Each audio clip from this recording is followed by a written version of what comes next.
So mang-harvest na ta mga ka-farms. Sobra sa bagyo no. Tara mga ka-farms, atong harbison. So nga ato ang tig-harvest mga ka-farms, nagisod kay wa mo gyud dahon. Dili mo daon dayon ang ato ang trucking.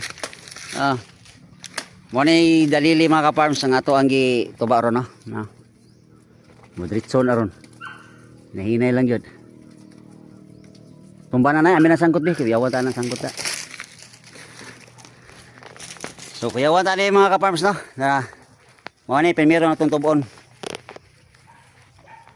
So dara mga ka-farms. Natumba na. Parbuyag. So hope lang ta nga way daot no. Ang pagtaron mga ka-farms. Ay, thank you Lord. Okay kayo. Okay kayo mga ka-farms.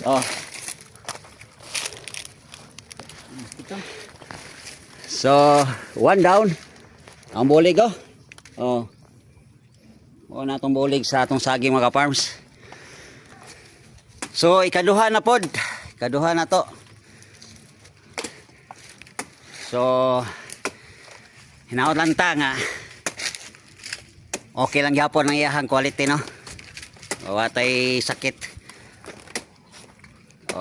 Naka-harvest na kita mga farm. So sa usa ka tuig kapin sa aton tinanom naka-harvest na kita. Pero lagi og bagyo pero kaloy sa Ginoo wa gyud tayo na damage. Mo ni kingon ako ninyo nga di pa gid ulahi tanan kung mananom pa mo. Kay edad na koron.